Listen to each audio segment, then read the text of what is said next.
My brother's level 10 gyat wife left him for another man with more riz. She was cheating on him all that time. My brother was devastated and CBD. They had married very young. I was always against it. I had my brother in my apartment for months. He had fallen into a severe depression and I was the one who paid for his psychologist since he didn't have money and he even lost his job because he didn't even want to move from the couch or bath. I even gave him a bath. I wasn't bothered by that. I did everything for my brother. She just left and blocked him from everywhere. She simply confessed to him that she had been cheating on him for a year and that she was in love with that man. 4 years after that, when my brother was finally starting to feel better, she reappeared in everyone's life. The typical thing happened. She and her lover were no longer together. She had begun to receive psychological help and changed completely. She felt regretful. She was really sorry, etc. I told my brother all the time to cut off contact with her for the sake of his mental health. He didn't. I always had a bad feeling and I could smell the problem from afar. He started to justify her past actions all the time by saying that she changed, they were too young, she was having problems, etc. And he got angry when I told him that she is still a bitch. Shortly after that, they got back together and my brother cut off all contact with me because I didn't accept their relationship and he didn't want anyone to come between them. I told him to screw off and we don't talk anymore. Now my brother has reappeared at my house, after years without him wanting to talk to me, only to tell me that his wife cheated on him again, but this time they have children. In the past I would have let him in, hugged him and everything, but he has gone years without even inviting me to meet his children. He has not even spoken to me to congratulate me on my marriage or on my pregnancy. I even invited him to my wedding and he didn't come. I told him that at this moment I can't let him be in my house, which is actually true because I can't have that kind of stress. He told me that we are siblings and he needs me, but I told him that I needed him too, but he was never there and he cut me off for that woman. We had an argument and my husband ended up kicking him out because I was already crying. He's staying with our parents now and my mother just tells me it's not the time to hold a grudge against him and he needs me, but I can't forget how he didn't think twice before cutting off all contact with me for her. Update: I have spoken to my mother because she kept trying to persuade me to talk to my brother. She came to see me since I cannot move too much.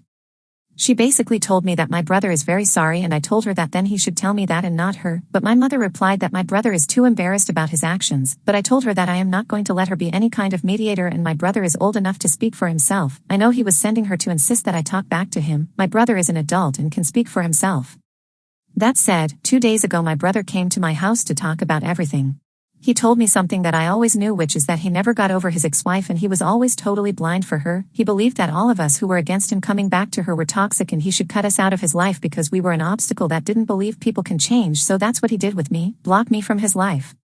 He said that he feels ashamed of himself for having been so blind since she cheated on him again. I never told him I told you so, nor am I going to, cause he already knows that.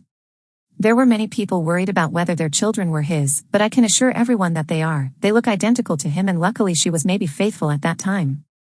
Anyway, after talking he apologized to me and told me that he needs me, but I told him the same thing as that day. I needed him too and he was never there. I forgive him for everything, but that doesn't mean that I want to go back to everything being like before because I don't want to put myself in that situation again. He didn't even tell me what he's going to do with his wife and I don't want the situation to repeat. I never did anything expecting something in return, but it did hurt me a lot that he turned his back on me without thinking twice and only came back when things got bad for him. I had invited him to my wedding, maybe foolishly believing that he would come, but he didn't even do that. I even kept a seat for him thinking he was maybe coming late and I feel really dumb for doing that. I told him I'm sorry, but I want things to continue as before since I got used to not having him in my life and I don't trust that he won't use me as a nurse and therapist anymore. At first he didn't understand it and said that we are siblings and we should be united, but when I told him that he forgot that for years, he shut up. So that's it. I simply told him that I prefer to continue without contact with him as before and I have made it clear to my mother that I want to spend these months peacefully. Maybe some will call me cruel and say I should think about my family, but I'm not going to let him treat me like she treated him. Story 2. Tifu: while unemployed I fell off a cliff, nearly passed away, broke a dozen bones and somehow had to rebuild my broken body and life. A couple of years ago I got my dream job at a gaming company here in Seattle. My post history gives away my location, so why bother trying to be that anonymous, and I moved my wife and I out here from our home state of 30-something years. It was a difficult move that she didn't really want to do, but chose to support my dream. Things were progressing in a new location fine enough, doing the new city things like seeing the sights, trying new hobbies, etc. etc. Well, unfortunately the job I won converted me into a different role entirely without any training, and into something I had never done. Ultimately it was a bad fit, and I was let go with some severance over the holidays last year. After that ran out, went on unemployment and have been looking for a job since. Anyway, part of the plan of see our new state was camping, and back in April, we chose to go to a state park a few hours away, Camano Island. If you're interested, we set up camp on Friday evening and walked around the park. During that walk, we found a beautiful cliff overlooking the ocean, or sound if we want to get semantically correct, and on said cliff was this old tree growing 90 degrees out from the cliff, kinda like the Lion King. You can see the actual, literal tree on Yelp reviews of the park. Well, I am kinda an idiot and was interested in going near said tree. My wife shot that down quickly, smart, went back to camp, went to bed. From here, we get a little speculative, cause to be honest I don't remember the day of the incident, nor the dozen or so days later. Saturday afternoon arrives, my wife wants to read at camp and relax. I am an amateur photographer, and wanted to go take some photos. Well, the dumb fuck McCleetness I am, I chose to return to the tree to take some photos of the overlook, took some photos, had a beer, jammed to some Spotify, yay. Well, double dumb frick McCleetness decided it was prudent to put all his gear down, and take his cell phone out onto the tree that is overlooking the cliff too. What I have to assume is take I am on a cliff. Selfie, cause I'm an idiot. I went out onto the tree, and somehow or another slipped and fell. Now when I say I fell off a cliff, it wasn't a tumble down a steep hill. I fell 130-ish feet straight down onto the rocky beach below, narrowly missing 4 boulders and creating a McCleetness-shaped crater. Luckily, I was found by some passers-by and they called 911. I was airlifted to the Cat 1 Trauma Center in Seattle, and immediately sent to the ER. My wife, however, didn't know any of this till the park rangers went site to site to find who knew me, different last names, and finally found her and let her know, ma'am, your husband might be gone. She threw everything into the car as fast as possible and rushed to meet me at the ER. Turns out I broke both wrists, 6 ribs, damaged my lumbar spine, chipped my neck where it meets my skull, fractured my right shoulder in such a way it was a compound out my back, and broke my skull in a lot of places. I should have passed away. I'm thankful I didn't, but I was exceedingly fortunate, lucky, blessed, or whatever word you want to use. I've heard and believed them all. I was put into a medical coma, intubated, and as the doctor's joke saw every department in the hospital, I was more or less unconscious for 2 weeks, during which time a ton of my friends and family came from out of state to visit, not that I remember. Upon sorta waking up I had some fierce delusions that I was imprisoned by either my old boss at the dream job for leaking future game plans, or by the military. Oh yeah, I'm Air National Guard, for putting secrets on Discord or something. I was also asked where I was every few hours by staff and my wife, and I repeatedly said I was on a naval hospital ship. Furthermore, I kept seeing dark doppelgangers of my wife and my family, telling me to give in or quit and the such. It took another few days to finally break out of that, and it was because I had the staff write all the visitors on the whiteboard in the room so I could look and compare actual visitors with doppelgangers. Well, one day I saw McCleetness has memory issues. McCleetness sees things. McCleetness makes stuff up. Oh, I'm a crazy pants. I should probably stop being a crazy pants, so I did. Just as I was about to be released, they decided I needed spinal surgery, so I'm the proud owner of some rods and screws and plates in my lower spine. After 25 days, I was released to go home.